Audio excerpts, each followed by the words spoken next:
시청자 여러분 안녕하십니까? 최근 조선중앙텔레비전에서 방송된 프로그램을 분석해 북에 대한 다양한 정보를 편견 없이 선입견 없이 바르게 전해드리는 북녘의 하루 김창현입니다.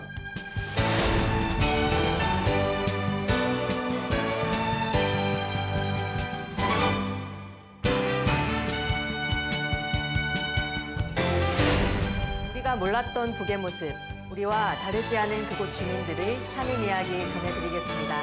북녘의 하루 이은혜입니다.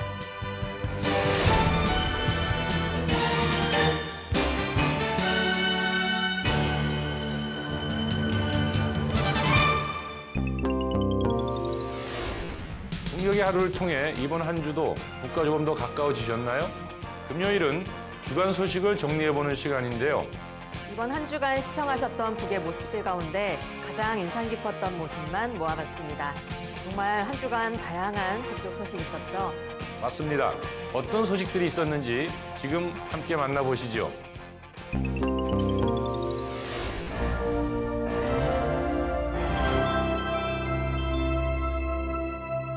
최근 보도된 북의 소식을 전하는 북은 지금입니다. 북의 모든 어린이들은 1년 365일, 일요일이며 명절이며 쉬지 않고 이것을 배달받는다고 하는데요. 과연 이것은 무엇일까요? 조선중앙텔레비전 기자도 일요일 배달 트럭을 보고 궁금증을 느꼈다는데요. 그 취재길 쫓아 가보겠습니다.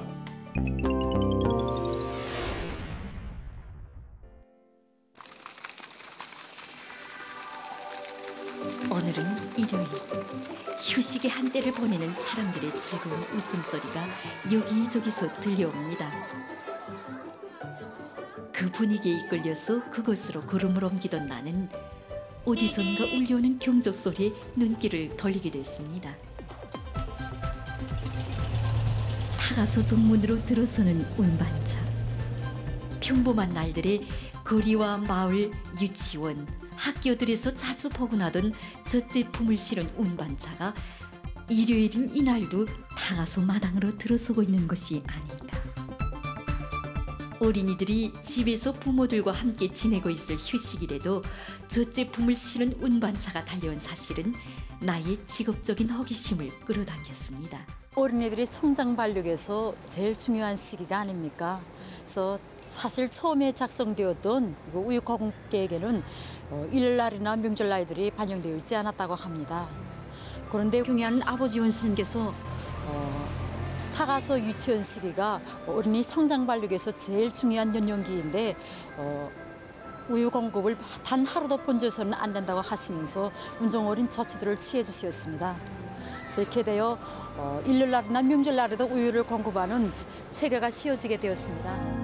가슴 뜨거워지는 이야기였습니다. 평양냉면 좋아하는 분들 많으시죠? 저희 통일TV 스튜디오 바로 앞에도 유명한 평양냉면 가게 있는데요. 점심시간이면 줄이 어마어마하더라고요. 그런 평양냉면 매니아분들이 반기실 소식이 있습니다. 네, 평양냉면이 유네스코 인류 무형문화유산에 등재되었다는 소식인데요.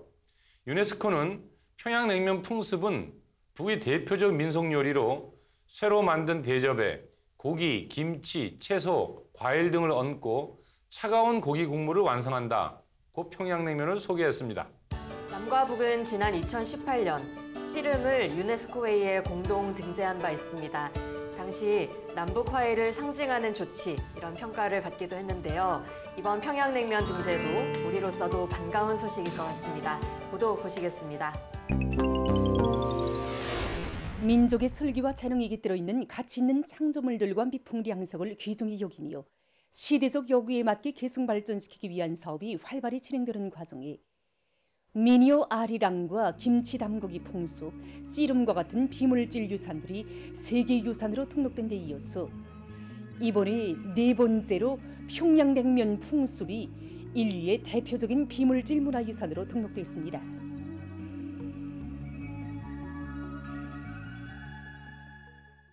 지난 11월 30일 마로코의 수도 라바트에서 열린 유네스코 비물질문화유산 보호를 위한 정부간위원회 제17차 회의에서 우리의 평양냉면 풍습이 인류의 대표적인 비물질문화유산으로 등록되었습니다. 이 평양냉면 풍습은 이 평양 냉면을 만든 것과 관련된 우리 민족의 특색에 있는 지식과 기술, 그리고 냉면을 두는 과정을 통해서 이루어지는 사회문화적 관습, 이렇게 두 측면으로 이루어져 있습니다. 이 풍습은 평양 사람들의 생활에 깊이 뿌리내려서 장수와 행복, 기쁨과 화목을 우매하는 것으로 돼서 오랜 기간 발전 풍부화되어 왔습니다. 우리 평양냉면은 첫째로 우리나라의 자연지리적 조건과 우리 민족의 체질에 맞는 민족 음식이라는 것입니다. 그리고 둘째로는 건강에 좋은 메밀을 주 원료로 해서 여기에 여러 가지 음식 재료들을 영양학적으로 배합했다는 것이며, 또 세 번째로서는 민족적 정서가 짙은 그런 넛그릇에 육수와 동치미 국물을 섞은 그런 국물을 부어서 담아내는 민족 음식이라는 것입니다. 이 모든 것이 하나의 완벽한 조화를 이루어 민족의 향취를 한껏 돋구어주고 있습니다. 평양냉면 풍습이 인류의 대표적인 비물질 문화유산으로 정식 등록됨으로써 날로 빛나게 계속 발전되는 조선 민족의 유구한 역사와 전통이 세상에 더 널리 알려지게 됐습니다. 올해도 벌써 열흘밖에 남지 않았습니다. 시간이 어쩜 이렇게 빠른가 싶은데요. 한 해를 마무리하는 시기인 만큼 주변을 둘러보고 서로 고생했다, 당신 참 멋졌다 격려하는 시간 가져보면 어떨까요? 조선중앙텔레비전도 올 한 해 모범적인 근로자들이 소개되었습니다. 보이지 않는 곳에서 묵묵히 자신의 역할을 다한 사람들, 나보다 남을 위해 전체를 위해 희생정신을 발휘해온 사람들, 그들의 이야기를 전합니다. 사기부문과 탄압 앞에 제시된 거업을 무조건 철저히 관철해서 어기는 기획 수행에 관건이 걸린 올해를 성리적으로 결속하기 위한 사업이 힘있게 벌어지고 있는 속에 여러 단위들에서 혁신자 대열이 나날이 드러나고 있습니다. 경야는 김정은 동지께서 몸소 오롯이었던 무기도 전차의 운전사로 일한다는 남다른 용의와 긍지를 안고 운행길을 변함없이 이어가고 있는 평촌 무기도 전차 사업소 운전사 리효숙동무입니다. 올해의 모범 노동자 용예상을 수여받은 리효숙동무는 자기의 직업과 일터를 사랑하는 것을 애국으로 간직하고 수십 년간 운행길에 성실한 땀과 열정을 바치어 혁신자로 모두의 존경과 사랑을 받고 있습니다. 무게도 전차 운전사를 하던 우리 아버지의 뒤를 이어서 오늘 우리 남편과 이 운행길을 함께 달리고 있습니다. 내가 달리는 이 운행길이 수도의 많은 일터와 가정들에게까지 다 이어져 있다고 나는 생각했습니다. 비록 고정된 운행길을 달렸지만 제가 하는 일이 인민들의 편의를 보장하는 데서 꼭 필요한 일이라는, 바로 여기서 긍지와 보람을 찾곤 합니다. 얼마 전에 전국적인 범위에서 진행된 인민경제 부문별 직종별 기능공 경기대회 2022 재봉공 경기에서 1등을 쟁취한 평양 창강원 공장 노동자 리용숙 동무는 20여 년간 한 직종에서 성실하게 일하면서 해마다 인민경제 계획을 남먼저 수행했습니다. 제가 경기에서 1등을 했다고 혁신자라고 축하해 주는데, 일하는 법도 하나하나 가르쳐주면서 오늘은 이렇게 고급 기능공으로 이끌어주고 서로 자기가 가지고 있는 경험도 나누어준 작업반 동지들의 도움이 정말 많았다고 생각합니다. 이렇게 서로 도와주는 우리 집단이 있어서 내가 혁신자가 될 수 있었고, 우리 작업반도 공장적으로 제일 앞장에서 나가고 있습니다. 인간에 대한 뜨거운 사랑을 안고 인민들의 건강 증진을 위해서 한상을 바쳐가고 있는 사리원시병원 치과분원 분원장 리에란 선생님입니다.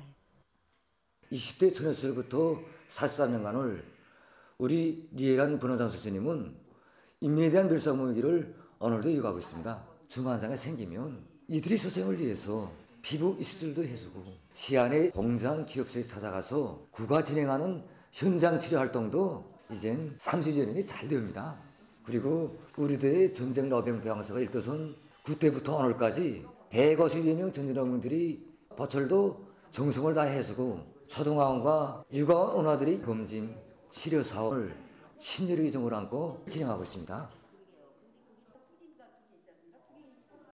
단발머리 초녀 시절부터 수십 년간 원아들을 나라의 여군으로 훌륭히 키우기 위해 친어머니의 사랑을 다해가고 있는 원산 육아원 보육원인 박향숙 동지입니다.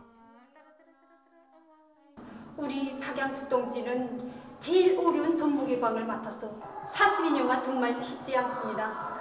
명절날 휴식날이 따로 없이 우리 보나들이 알을 쓰라 밤을 새워가며 돌봐주고 정말 친어머니 사랑으로 우리 보나들 튼튼하게 키워내는데 밑거름이 되고 있습니다. 나라를 위해 모든 것을 바치는 것을 응당한 본분으로 간주하고 성실한 땀과 노력을 바쳐가며 높은 사업 실적으로 단위 발전을 일으켜 나가는 자랑스럽고 미도운 혁신자들이 있어 우리 조국의 전진은 더욱 기세차고 빨라지고 있는 것입니다.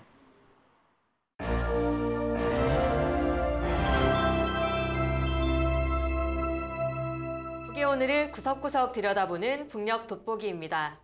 서로의 두 팔에 의지해서 하늘을 날고 여러 개 봉이나 링을 휙휙 던지며 놓치지 않고 받아내고 때로는 말이나 곰, 코끼리와 한 몸같이 호흡하며 온갖 묘기를 선보이는 사람들.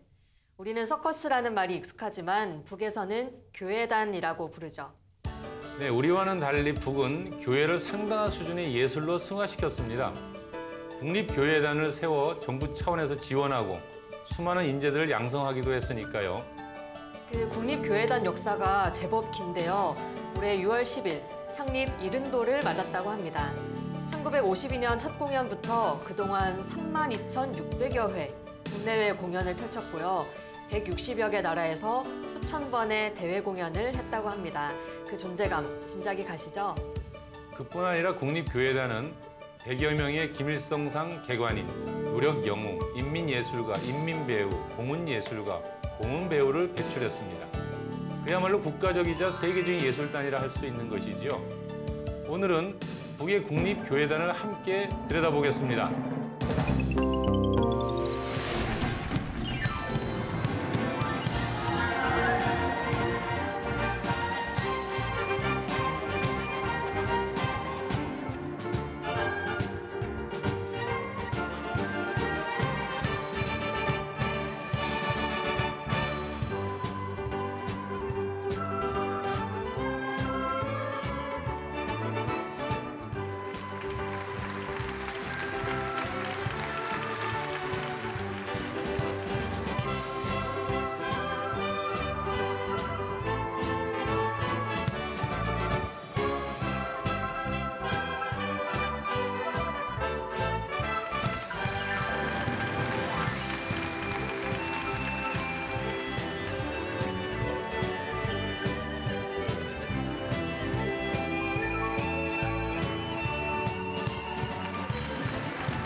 국립교회단 공연 감상하고 왔습니다.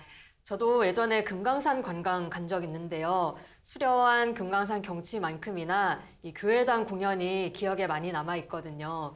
사실 저만 해도 TV에서 외국인 마술사가 공연하는 거나 봤지 서커스 공연 볼 일이 없었으니까요. 막 손에 땀을 쥐면서 봤던 그 감정이 생생합니다. 우리뿐 아니라 세계적으로도 북의 교회는 그 난이도와 예술성이 높다고 유명하니까요. 그만큼 북에서 가장 자랑하는 존재겠지요. 교회단 역사가 벌써 70년이나 된다고 하니까 이 역사 한번 먼저 짚어보면 좋겠네요. 네, 국립교회단은 1952년 6월 10일 김일성 주석의 지시에 따라 국립고개단으로 창립했는데요. 나중엔 평양교회단으로 불리다가 2012년 국립교회단으로 명칭을 받고 지금까지 이어지고 있죠. 1952년이면 전쟁 한복판에 탄생을 했네요.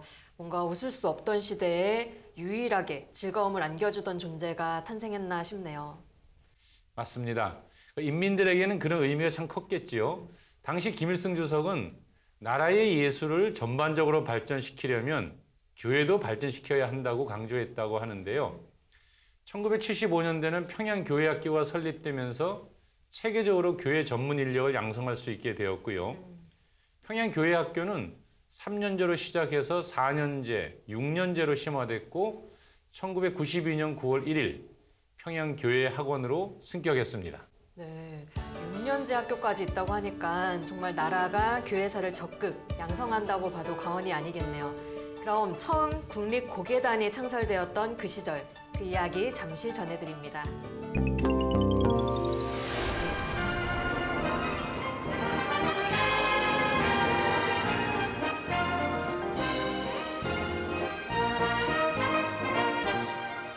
(1952년 6월 10일) 이날은 우리 교회 예술이 수난 많던 자기의 역사의 정지부를 찍은 뜻깊은 날이었습니다.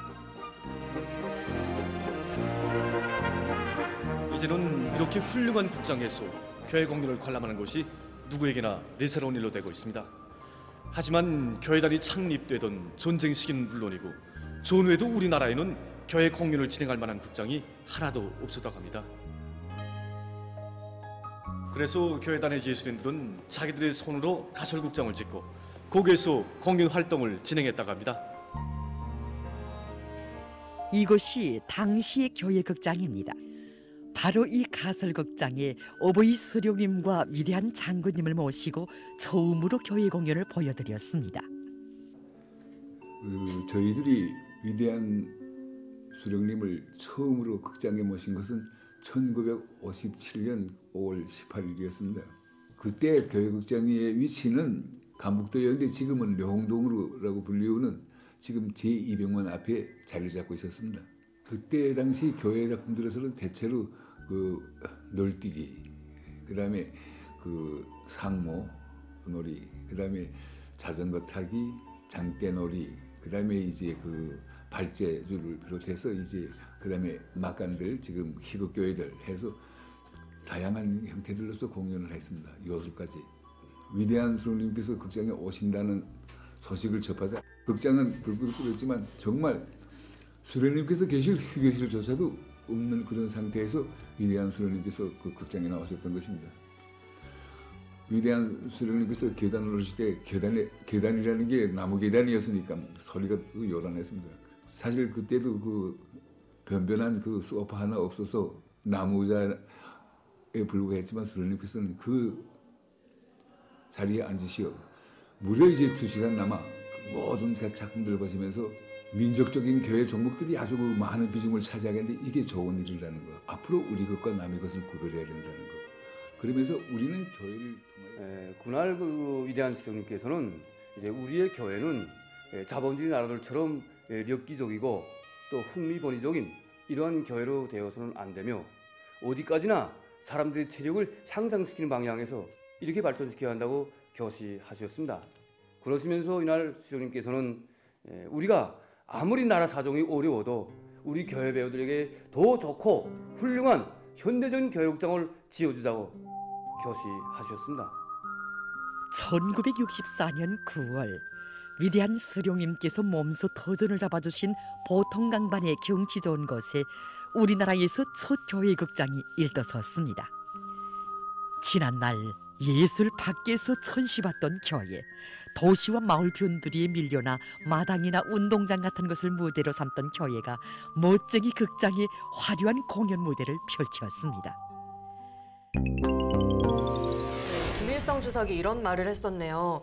우리의 교회는 자본주의 나라들처럼 엽기적이거나 흥미만 쫓아선 안 된다. 사람들의 체력을 향상시키는 방향으로 발전해야 된다. 뭐 교회에 있어서도 철학이나 정책이 있었던 것 같네요. 예, 북은 교회를 인간으로서 삶의 보람과 가치를 느끼고 희열을 느끼며 인간이 완벽할 수 있음을 보여주는 것이다. 이렇게 규정하고 있는 것 같아요.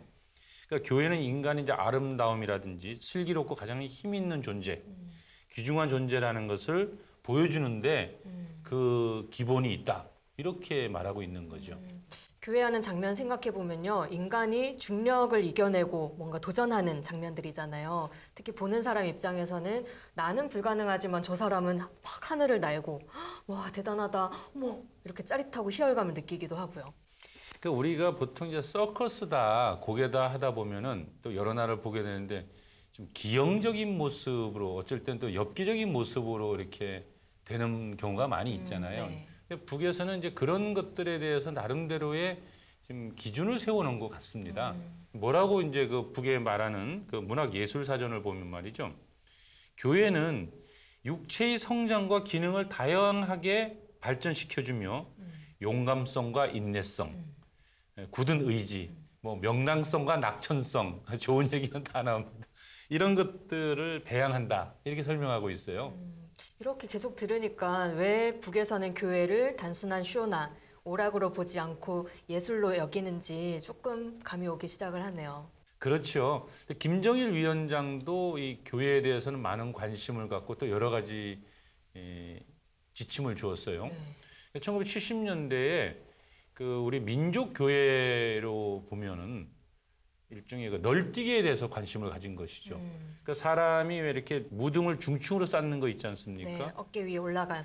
예, 그 기술을 최절정으로 장식하라. 이렇게 지침을 또 주기도 했다고 하는군요. 우리가 최고 지도자의 지침은 뭐 알곡 생산량 혹은 주체철 만드는 것 이런 거에만 하는가 싶었는데 교회에까지 지침을 또 교시를 내린다고 하니까 김정일 위원장은 원래 음악이나 예술 또 영화에 워낙 관심이 많았다고는 유명하잖아요. 근데 이런 교회에까지 또 조예가 좀 있고 관심이 있었나 보네요. 이게 널뛰기 자체가 우리 민족 문화에 기반하고 있잖아요. 그렇죠. 아마 거기에 좀 착안을 했던 것 같고요. 그럼 잠시 그 시절 이야기와 널뛰기 모습을 한번 좀 볼까요? 네. 널뛰기 유래로는 다 알고 계실 것입니다. 전해진에 의하면 남존여비 사상이 강했던 봉건 사회에서 바깥 출입도 마음대로 할 수 없었던 우리 여성들이 바깥 세상을 너무도 구경하고 싶어서 담장 곁에 노를 넣고 뛰었다고 합니다.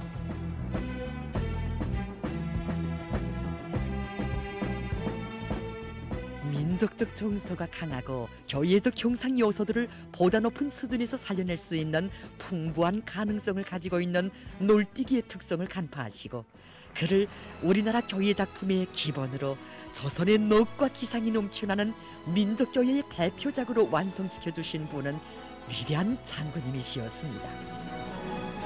위대한 장군님께서 그때 우리 널뛰기를 보시고 널뛰기는 조선에 하나밖에 없는 민족적인 그런 풍치가 짙은 이런 민족적인 작품이라고 높이 평가해 주시면서 개의 기본이라고 마지막에 그 무등 동작이 있습니다. 삼층 무등 쌓는 이 동작 수행을 아주 잘했다고 앞으로 발전시켜서 한 층을 더 4층 무등을 하라고 이런 과업을 주셨습니다. 오늘도 우리 이제 널뛰기는 그 기자재를 이제 갱신하고 수정 보충해서 이제 뭐 놀부에서 5회전, 6회전 이 기교를 돌파했고 그다음에 무등은 물론이고 이제 5m, 8m 되는 배장대 우자에 이제 2회전, 3회전에서 이제 올라가는 이런 높은 기술도 이제 훌륭히 수행하고 있습니다. 우리 여성들의 소박한 소원이 실렸던 인돌. 오늘은 인도올에 올라서 우리 교회 배우들이 세상을 굽어보고 있습니다.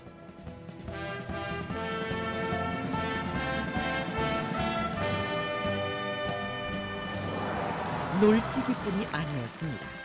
그네, 줄타기 등 우리의 우수한 민족교회 작품들이 우리 장군님의 세심한 지도 속에 인민의 사랑을 받는 훌륭한 교회 작품들로 완성되었습니다. 세력교회인 2인 근해, 3인 근해는 위대한 장군님의 세심한 지도 속에 완성된 명작들이었습니다.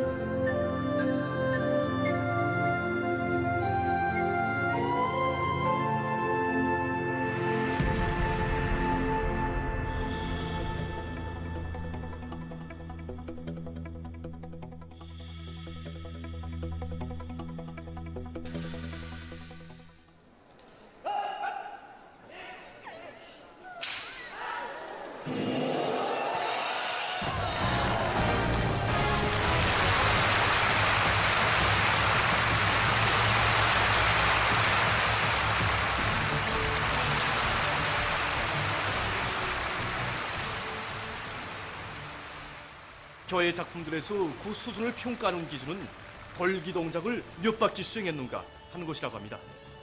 이렇게 놓고 볼 때 우리는 공중교회에서도 세계 패권을 당당히 잡았다고 말할 수 있습니다. 제가 이제 어휘전을 하게 된 데는 3회전, 4회전을 수행한 선배 배우들의 투쟁 정신도 많이 본받았고 그들의 정신세계도 또 많이 본받았습니다. 제가 어휘전을 시작할 때 어휘전을 성공한다는 사람보다도 이건 못한다. 이건 정말 기적이 일어나기 전선 잡지 못한다. 이걸 잡으면 밑재주가 상하던 우재주가 상하던 이건 정말 안 되는 일로 간주했습니다.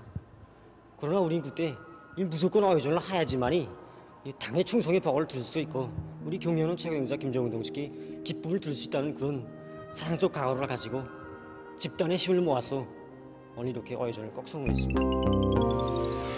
네, 민족교회의 발전 과정에 이어서 세계 최초로 성공했다는 뒤로 5회전 돌아잡기 교회까지 보고 왔습니다. 거의 양학선 선수가 생각나는 경지인 것 같은데요. 세계 최초로 성공했다고 하니까 국제 무대에서도 북의 교회는 유명하겠죠? 네, 그 이전부터 국제적인 마술 축전, 서커스 대회에서 상을 휩쓸어 왔죠. 1972년 4월 체코슬로바키아에서 열린 제9차 국제 현대 마술 축전에서 처음으로 1등을 해 금상을 탔고요. 그 이후 세계 서커스 선수권 대회와 올림픽 축전, 몬테카를로 국제 서커스 축전을 비롯해 다양한 국제 대회에서 금상만 80여 개 이상 받았다고 합니다. 네, 세계적인 수준이라고는 자주 들었었는데 그렇게까지 전 세계 대회를 휩쓰는 정도인지는 또 몰랐네요. 아까 공중 5회전 성공했던 교회사가 그 전에 3회전, 4회전 해냈던 선배들의 투쟁 정신을 본받았다 이렇게 얘기하던데요. 교회사들에게는 교회를 발전시키는 것도 지도자가 준 과업이고 또 국제 무대에서 수상하는 것도 국위 선양이고 애국이고 이렇게 여기는 걸 보면 참 북은 북이다 싶기도 하고요. 우리 자주 얘기 나눴잖아요. 북에서는 모든 게 혁명이고 투쟁이라고요. 그 김정은 총비서도 오늘의 성과에 자만하지 말고 더 높은 목표를 세워서 세계적인 명작 창작을 위해 분발하라 그렇게 강조했죠. 사실 그간 북녘의 하루에서 교회 무대 몇 번 보여드린 적 있잖아요. 사실 저는 그 공연을 심심풀이 눈요기 정도로 생각을 해왔었는데 생각보다 깊은 역사, 또 지도자들의 구체적인 철학이 있었다는 거 오늘 새롭게 알게 되었습니다. 인간의 의지와 인내를 낙관으로 승화시켰다는 북의 교회. 시청자 여러분 어떻게 보셨습니까? 아는 만큼 보인다고 했죠? 북의 교회에 어떤 고심과 철학이 녹아있는지 생각하며 조금만 더 관심 있게 지켜보아 주시길 바랍니다. 북녘 돋보기였습니다.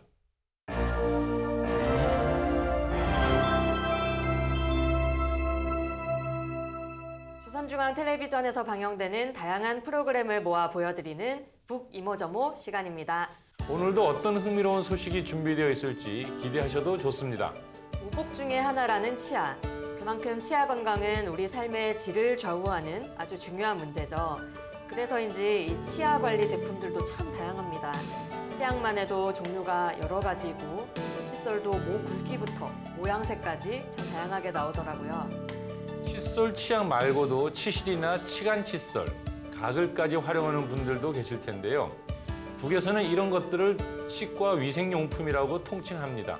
그럼 북에서는 다양한 치과 위생용품들을 어떻게 사용하고 있을지 건강상식 프로그램 전해드립니다.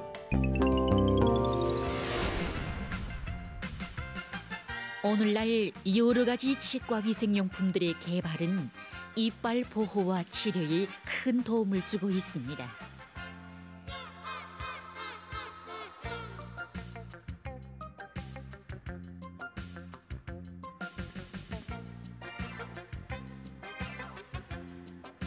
그럼 이 시간에는 치과 위생용품을 전문으로 생산하고 있는 평양 치과 위생용품 공장의 연구사들과 함께 치과 위생용품에 대한 이해를 보다 구체적으로 하도록 합시다.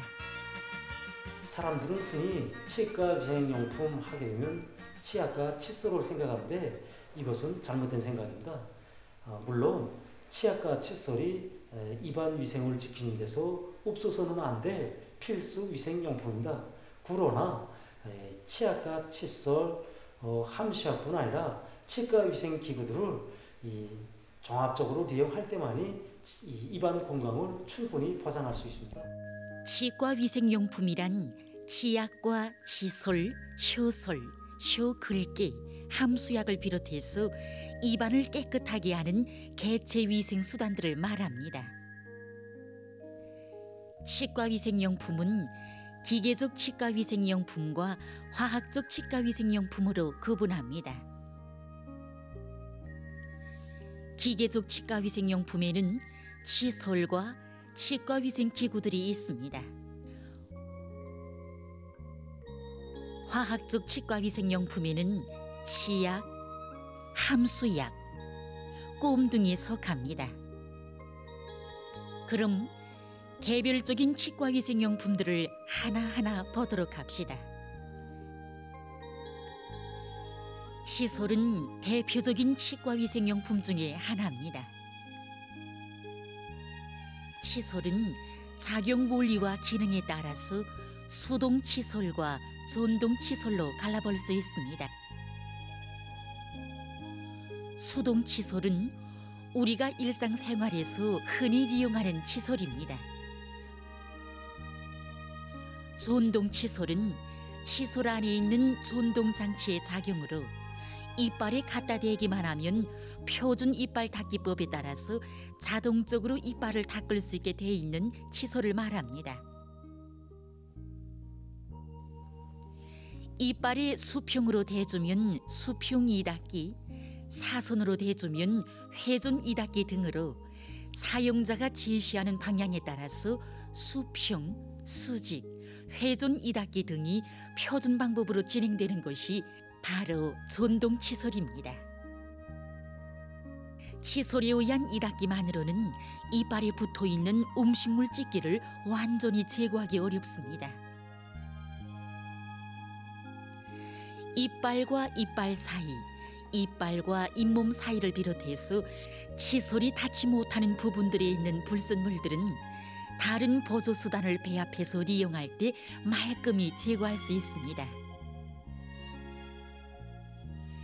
그런 치과 위생용품으로는 치간실과 치간실이 달린 이쑤시개, 치간솔이 달린 이쑤시개를 들 수 있습니다.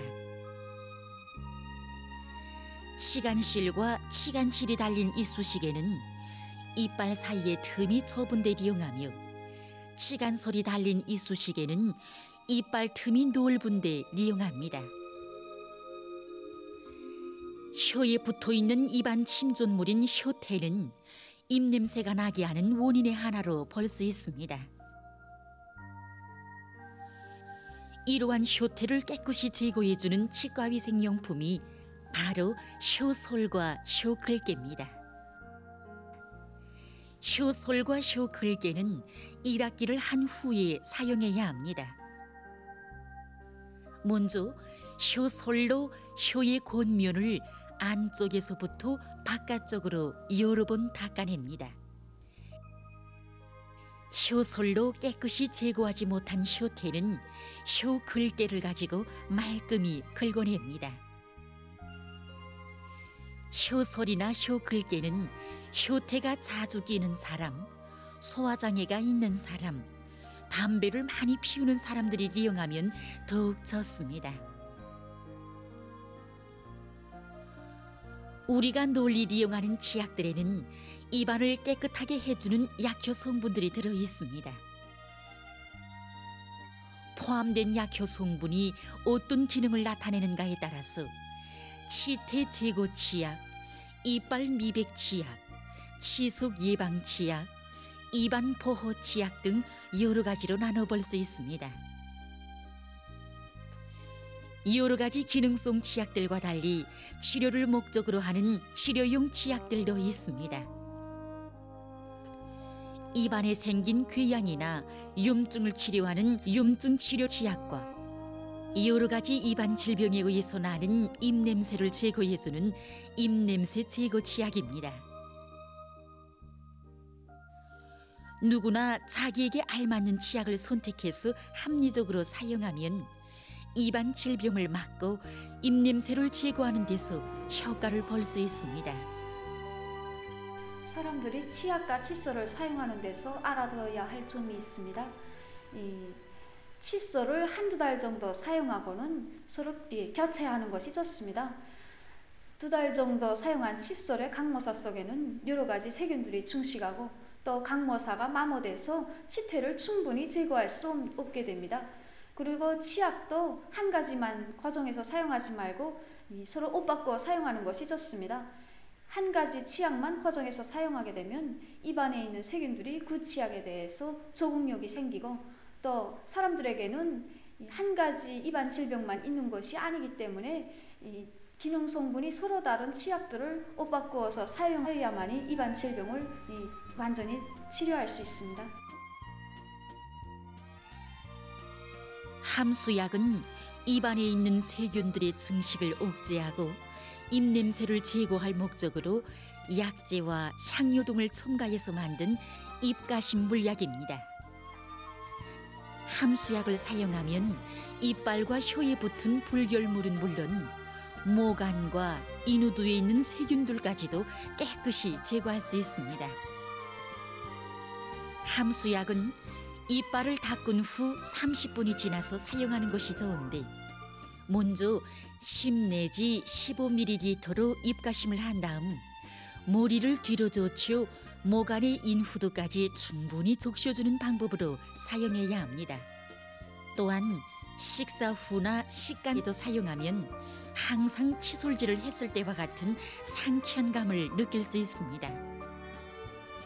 누구나 치과위생용품에 대한 상식을 잘 알고 입안 위생을 잘 지켜나갑시다. 우리 민족은 아주 옛날부터 여러 가지 악기를 만들어서 자신들의 염원과 감정을 노래해왔습니다. 그 악기 중에는 가야금도 있는데요.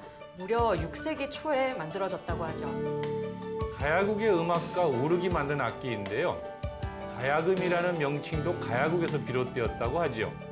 초기 가야금은 12줄로 만들어졌는데 조선시대에 13줄로 늘어났고요. 북에서는 이를 또 개조하여 19줄, 23줄까지 늘여놓았다고 합니다. 그만큼 가야금의 음역대도 넓어지고 소리도 달라졌을 텐데요. 우리 민족악기 가야금의 역사와 북의 가야금 오늘을 살펴보겠습니다. 민족의 자랑 우리 춤 우리 놀이. 오늘 이 시간에는 민족 현악기의 일부 악기들을 소개해드리겠습니다.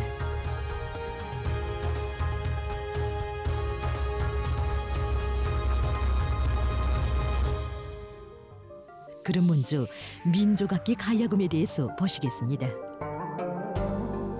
우리나라의 제일 대표적인 민족악기인 가야금입니다.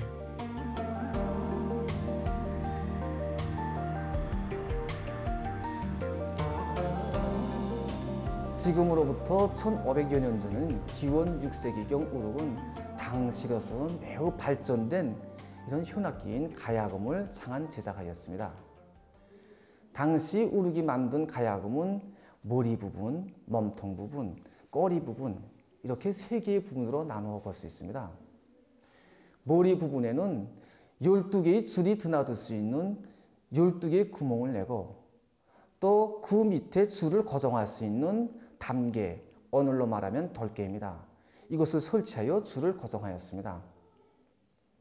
그리고 이렇게 줄 밑에는 12개의 이동계를 설치하여 음정을 자유자재로 이렇게 변화시킬 수 있도록 하였습니다. 그리고 꼬리 부분에는 12개의 줄을 고정할 수 있는 이렇게 부두줄과 양이두를 설치함으로 해서 줄을 고정하고 음정을 조율할 수 있게 하였습니다. 우룩은 오동나무의 속을 파내서 그것을 울림통으로 제작하였습니다. 우룩이 제작한 이 가야금은 당시로서는 매우 발전된 이런 악기이지만 오늘 우리 인민이 이 미학적 정서를 반영하기에는 적지 않은 이런 제한성이 있습니다. 천여 년의 유구한 역사를 자랑하는 우리의 가야금. 허나 천리마의 날이 펴고 비약하는 노동당 시대의 벅찬 숨결을 담기에는 부족점들이 적지 않게 나타났습니다. 정례의 가야금은 그 음색이 부드럽고 특색 있는 반면에 음력이 넓지 못하고 음량도 작고 조율하기도 매우 힘들었습니다. 전조도 자유롭게 할 수 없었고 하음 연주는 더구나 생각조차 할 수 없었습니다. 이러한 정례의 가야금으로는 노동당 시대의 벅찬 현실을 감명 깊게 노래할 수 없었고 날로 높아가는 우리 인민의 미학 정서적 요구도 원만히 충족시킬 수 없었습니다. 이렇게 돼서 우리나라에서는 1960년대 말부터 1970년대 초까지 민족악기들에 대한 개량 사업이 본격적으로 진행됐으며 우리 당의 현명한 손길 아래 우리의 가야금도 새롭게 태어났습니다. 그럼 개량 전 가야금과 개량 후 가야금을 대비 속에서 보시겠습니다. 보시는 것처럼 오늘의 가야금은 이렇게 고추장스러운 부두줄 대신에 저인못을 설치함으로써 우선 보기에도 좋습니다. 그리고 조율도 부두줄을 힘껏 잡아당겨서 힘들게 하던 이런 불편을 없애고 저희계로 간편하면서도 편리하게 그리고 섬세하면서도 빨리 할 수 있게 되었습니다. 그리고 12개의 줄을 21개로 누리고 울림통도 크게 개조해서 음력도 넓어지고 음량도 크게 풍부하게 해줬을 뿐만 아니라 어음계로 조율하던 것을 칠음계로 조율하여 전통적인 음악뿐만 아니라 새롭게 창작되는 이런 음악들도 손색 없이 연주할 수 있게 되었습니다.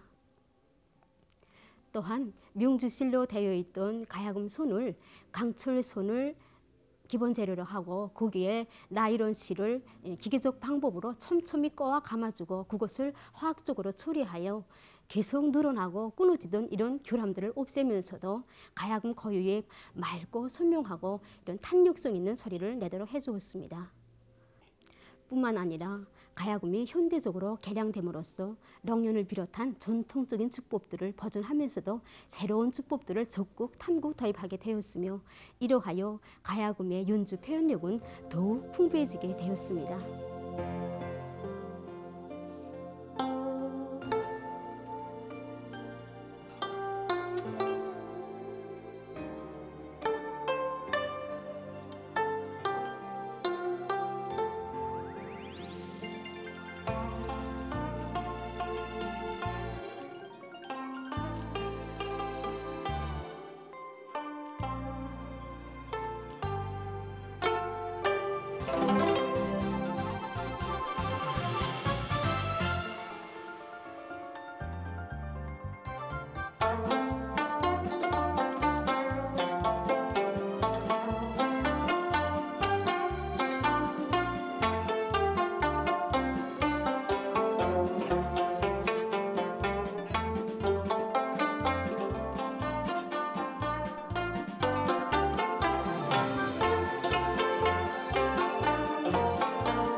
북에서 주목받는 사람들의 이야기를 전하는 오늘의 인물 시간입니다. 다른 이들을 위해 사랑을 바쳐가는 사람들이 있죠. 가장 대표적인 존재가 우리 선생님들이 아닐까 싶습니다. 2021년 10대 최우수 교원으로 선정된 평양 제4소학교 김옥경 선생님을 만나보겠습니다. 뜻깊은 새해 첫 아침, 온 나라의 러력 혁신자, 공로자 아버지 어머니들이 경애하는 아버지 김정은 원수님을 모시고 사랑의 기념사진을 찍었다. 바로 그들 속에는 평범한 서학교 교원인 우리 담임 선생님도 있었다. 선생님은 우리들 앞에 서 계실 때처럼 곱게 웃고 계셨다.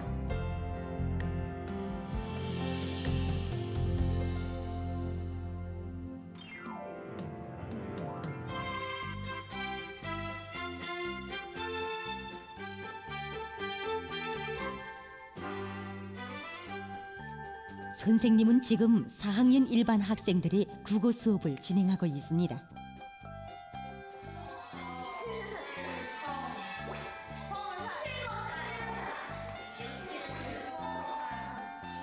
선생님이 학생들의 국어 수업에 이용하고 있는 이 프로그램은 서학교 국어학습 지원 프로그램 우리 글공부인데 전국적으로 교수 사업이 일반화됐다고 합니다. 학생들의 심리적 특성에 맞게 제작된 프로그램의 내용들은 우리 글의 정확한 읽기와 섞갈리기 쉬운 말에 대한 이해를 보다 쉽게 할 수 있는 것으로 해서 학생들 모두가 무척 좋아했습니다. 선생님은 우리 글 공부 외에도 국어 수업과 과외 학습에 도움을 줄 수 있는 여러 가지 프로그램들을 자체로 제작해서 교수 사업에 이용하고 있는데 바로 여기에는 교육 사업이 바쳐진 선생님의 땀과 노력이 깃들어 있었습니다. 2019년 9월 저는 제14차 전국 교원대회에 참가하게 됐습니다. 바로 그 용광의 대회장에서 경애하는 김정은 원수님의 역사적인 소원을 받아 안았습니다. 경애하는 원수님께서는 현대교육 발전의 추세에 맞게 그리고 교육학적 내용에 맞게 교육 내용과 방법을 개선하고 교육을 과학화해야 한다고 가르쳐 주셨습니다. 그래서 우리 학생들이 우리 말과 글을 더 깊이 있게 또 생동하게 익히도록 하기 위해서 프로그램을 개발할 결심을 하였습니다. 리상과 목표는 높이 세웠으나 그것을 실천하기에는 너무도 어려운 길을 걸어야 했습니다. 낮에는 장난꾸러기 학생들에 대한 수업과 과외학습 지도를 하고 밤이면 프로그램 개발을 위해서 교육연구 부문들과 전문기관들을 찾아다니며 밤을 지새우기를 그 몇 번. 정말 힘든 적이 많았습니다. 그럴수록 언제나 새 것을 좋아하는 우리 학생들이 나를 보는 것 같았고 또 교원이라면 은당 후대교육 사업에서 늘 사색하고 탐구하고 진창길도 비 내리는 길도 마다하지 말아야 한다고 하신 경애하는 원수님의 그 가르치심을 마음에 등불로 삼고 힘과 용기를 내서 일어나고 하였습니다. 쭉종이가 아니라 알찬 열매를 거두어 내놓으리다. 우리 당의 교육 중시 정책을 말로만 외울 것이 아니라 그 관철을 위해 투신하고 나라의 교육 발전에 이바지하는 일들을 스스로 찾아하자.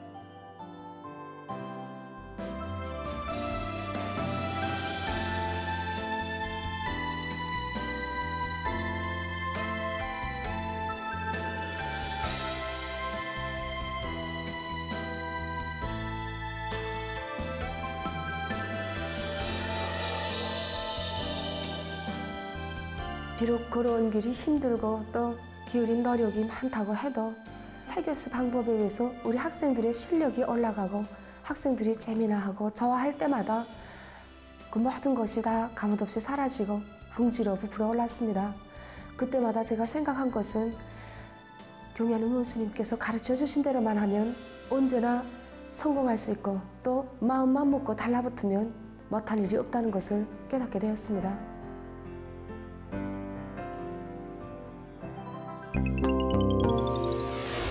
한 주간의 북녘 소식들을 정리해봤는데요. 저희 북녘의 하루를 통해 어쩌면 낯설었을지도 모를 북의 모습에 대해 조금씩 알아가셨으면 합니다. 앞으로도 있는 그대로의 북녘 소식 여러분께 꾸준히 전해드리겠습니다. 잠시 후 김창현의 한마디가 이어집니다. 끝까지 시청해주세요. 함께해 주신 여러분 고맙습니다.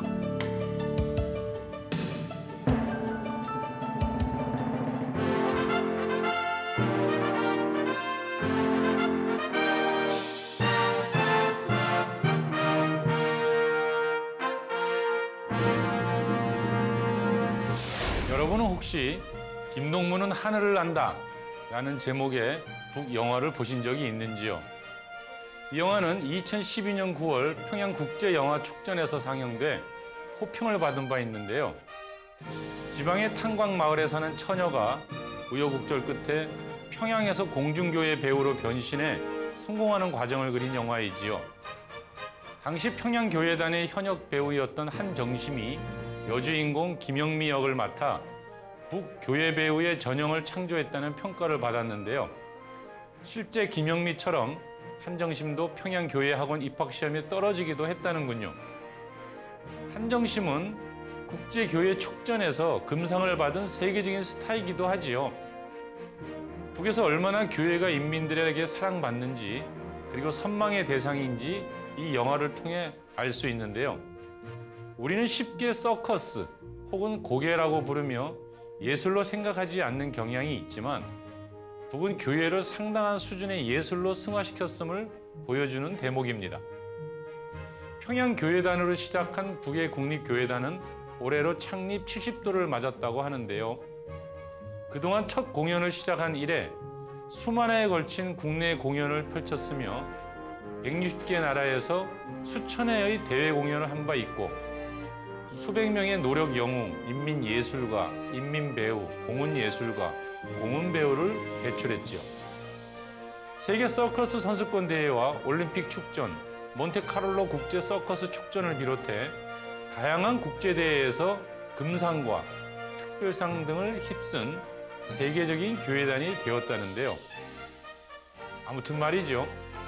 북측의 교회 공연에는 고유한 특징이 있다는군요. 기형적인 모습, 상상하기 힘든 구겨진 모습이 아니라 인간의 아름다움, 귀중한 존재를 드러내는 것을 기본으로 한다고 하니 교회에도 뭔가 사상성을 담고 싶었던 것이겠지요. 민족적 슬기와 인간의 정서, 지향, 그리고 굳은 의지와 인내를 표현한다는 북의 교회. 시청자 여러분도 궁금하지 않으십니까? 인간의 한계는 어디까지인지, 그것을 예술로 승화시키는 것은 또 어떤 것인지 말이지요. 북녘의 하루, 김창현의 한마디였습니다.